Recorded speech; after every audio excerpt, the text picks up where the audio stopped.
Thank you, Ramu. I almost envy young entrepreneurs like you because your star is hitched to a soaring India and the world is your oyster. The Honorable Prime Minister Sri Narendra Modi ji, sir, on behalf of TV9 network, I would like to express my deepest gratitude to you for being with us here this evening. At a time when the war in West Asia is roiling global peace and prosperity, impacting the three F's that drive the global economy, namely fuel, finance, and food. The energy shock that we are witnessing now could be the biggest humanity has ever faced, far bigger than the shocks from the two world wars and the other disruptions like the Arab oil embargo of 1973 or the Iranian Revolution of 1979 or even the Gulf War. The ongoing asymmetric war could just drag on. So the question no longer is what the world thinks today.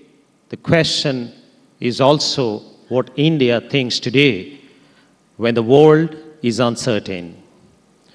Modi ji, you've once again reminded the world that diplomacy and dialogue is the only way forward. You have been working relentlessly, engaging with state heads to drive home this message. So we are not just grateful to you for being with us here tonight, but also, as always, for being a source of great inspiration for us. Ladies and gentlemen, in this context, please join me in giving a huge round of applause to Modi ji, who is now India's longest-serving head of a government with 25 years in office. Modi ji. It gives me goosebumps to think that half of our generation, half of our population wasn't even born when you became the chief minister in Gujarat in 2001. Thank you for being with us, Modi ji. The chairman of my home group, Sri Rameshwar Rao Garu ji, excellencies, industry leaders, our guests from abroad, friends, ladies and gentlemen, it gives me immense pleasure to welcome you to the flagship summit of TV9 network, What India Thinks Today. It is an understatement to say that we are living in turbulent times. Before the West Asia conflict, tariff war shook the world across continents. Thus, the two wars, one military and the other economic, have delivered a startling new fact. For the first time in decades, geopolitics is no longer a distant headline. It is a daily economic reality for the 8.3 billion people that live on this planet. In this global upheaval, under Modi ji's leadership, India is rising. India is not only rising, but also helping stabilize the world order. India's own civilizational ethos has long been rooted in dialogue and not domination. Yet from a battle fought more than 5,000 years ago, this country produced most profound literature on life and duty. I'm referring, of course, to the Mahabharata and the Bhagavad Gita. As a student of management and leadership, I've always been a keen observer of Modi ji's style of governance.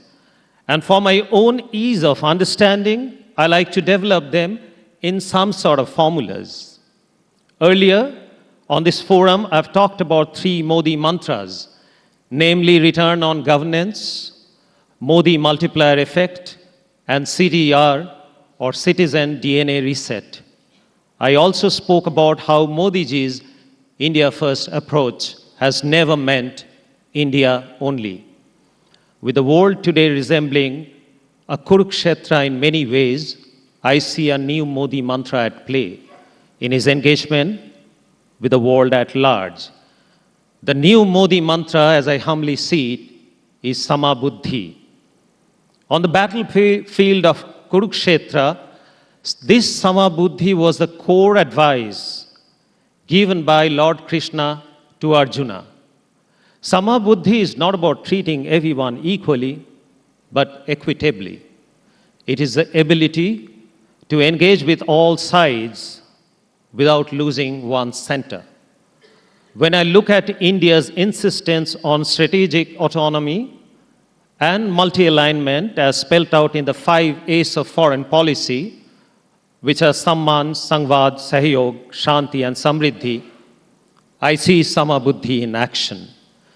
In a world where globalization is on the retreat and nativism on the rise, India's ability to stitch trade deals with key partner countries and blocs is a resounding validation of its mature approach.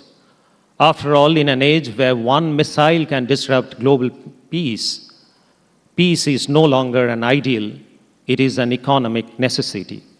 But ladies and gentlemen, let us not forget that this is just the external Kurukshetra that Modi ji is fighting.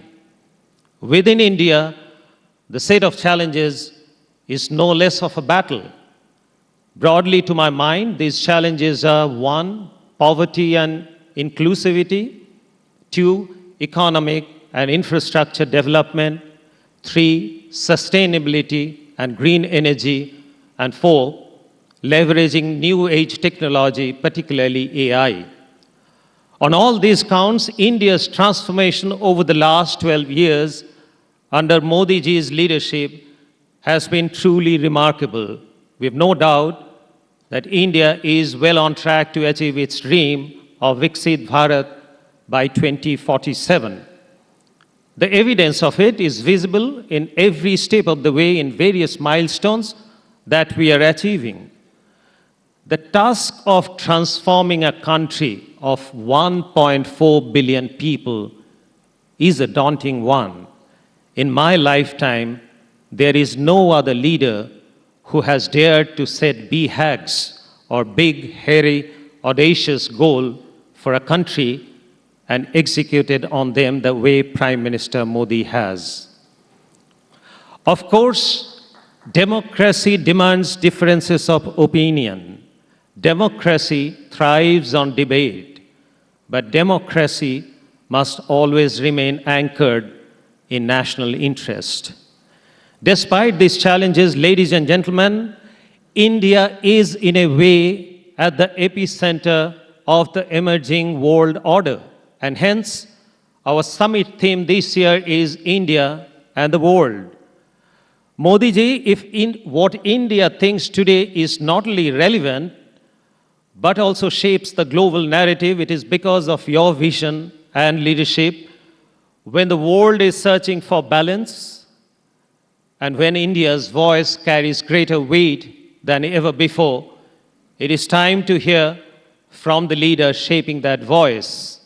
With that, I once again thank the Honorable Prime Minister for gracing this summit and look forward to hearing his keynote address. Thank you. Jai Hind.